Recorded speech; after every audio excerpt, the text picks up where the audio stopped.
Let me read to you a passage from the 14th chapter of St. Matthew's Gospel, verses 1 to 12. It's the Gospel for Saturday of the 17th week in Ordinary Time.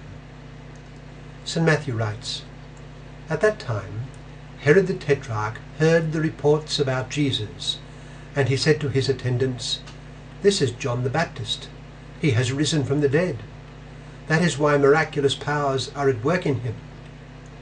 Now Herod had arrested John and bound him and put him in prison because of Herodias, his brother Philip's wife, for John had been saying to him, 'It is not lawful for you to have her.' Herod wanted to kill John, but he was afraid of the people, because they considered him a prophet. On Herod's birthday, the daughter of Herodias danced for them and pleased Herod so much that he promised with an oath to give her whatever she asked. Prompted by her mother, she said, 'Give me here on a platter the head of John the Baptist.' The king was distressed, but because of his oaths and his dinner guests, he ordered that her request be granted, and had John beheaded in the prison. His head was brought in on a platter and given to the girl, who carried it to her mother. John's disciples came and took his body and buried it. Then they went and told Jesus." That's from Matthew chapter 14, verses 1 to 12. What does this suggest to us? Well, it tells us about the action of Satan. What do I mean? Well, the scene of this gospel will resound till the end of time. Just as Judas Iscariot will always be known as the one who betrayed Christ, so will the perpetrators of the death of St. John the Baptist always be known. While the shining personage of our text is the Baptist, St. Matthew keeps our eye on those who brought about his end. They are mentioned in order. There is the vain and pleasure-loving Herod, who gave the order. There is the girl who dazzled him with her dancing, which may have verged on the erotic. There is her black-hearted mother, Herodias, who seized the opportunity to crush the one she hated. Finally, there are the worldly guests, whose attitude was such as to precipitate Herod to sin grievously out of human respect. We have in that hall of feasting an easy haunt of Satan and the demons. Invisibly, the demons stalked among the tables of noise and merrymaking, and in the cauldron of laughter, illusion and self, the stench of sin filled the Tetrarch's palace. Conscience was entirely dormant, and Satan, grinning broadly, felt at home. His chance to strike at the prophet was approaching. We read in the Last Supper account by John that when Judas received the morsel from Christ, Satan entered him. Satan would have had easy entry into the hearts of those at this birthday celebration of Herod Antipas. Both Matthew and Mark simply refer to the girl as being the daughter of Herodias. Another source from antiquity, Flavius Josephus's Jewish Antiquities, gives her name and some detail about her family relations. According to Josephus, the girl's name was Salome. In Hebrew it is Shlomit, derived from shalom, meaning peace.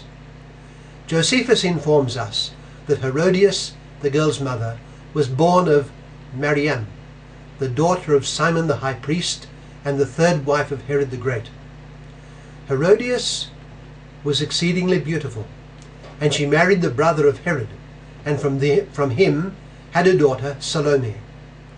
After Salome's birth, Herodias spurned the religious law of the Hebrews and divorced her husband and married Herod Antipas the Tetrarch, her husband's brother by the father's side. At this point, John the Baptist intervened and, to Herod's face, denounced the situation. Herodias is the quintessential Lady Macbeth of history. She was incisive in her deed and unhesitatingly used her light-headed and foolish daughter to murder a paragon of holiness, whom Christ said was greater than any other born of woman. Her resolute will overrode any intimations of conscience which may have flickered in the darkness of her heart. What can be said of the daughter, Salome? Her father, by the original marriage, was Herod Antipas's brother, and they were the sons of the notorious Herod the Great. This famous Herod the Great, wheeler-dealer between Mark Antony and Augustus, had put to death the innocents of Bethlehem for fear of losing his throne. Salome, granddaughter of this Herod, was bereft of anything like a moral upbringing. Glamour and worldly success were the objects of her life, and so she was utterly subject to temptation. In our scene today, temptation came from her ruthless mother, the beautiful Herodias. What playthings they were for Satan and his insinuations! What with Salome and her seductive romp, Herodias and her seething heart, Herod Antipas with his laughter and his liquor, the guests in all their worldly finery, Satan had it made. Satan was master of the busy hall, and the angels shook with horror. The deed was done, and it shocked Christ, for we read in the following verse that when the disciples of John told Jesus what had happened, he departed by boat to a desert place apart. The light of the land prior to his own emergence had gone out. John was the greatest of the prophets, and had gone the way of the prophets, as would our Lord himself. So it is we see two great sides of the field, God and Satan. Who will win the field? You know, as St. Thomas More was rowing across the Thames to enter his trial because of the stand he had taken, he said to his companion, "I thank God that the field is won." He had won the field because his soul was with God. He had decided for Christ and his church. Subsequent to the events of our gospel today, Salome was married to Philip the son of Herod and tetrarch of Trachonitis, and as he died childless, Aristobulus, the son of Herod, the brother of Agrippa, married her. They had 3 sons, Herod, Agrippa, and Aristobulus. We can only assume that her life unfolded without the light of a godly conscience. Let us learn from the horrible example of those in the hall of Herod's feasting. There are but 2 standards on the field. There is the standard of Christ, and there is the standard of Satan. The field has been won.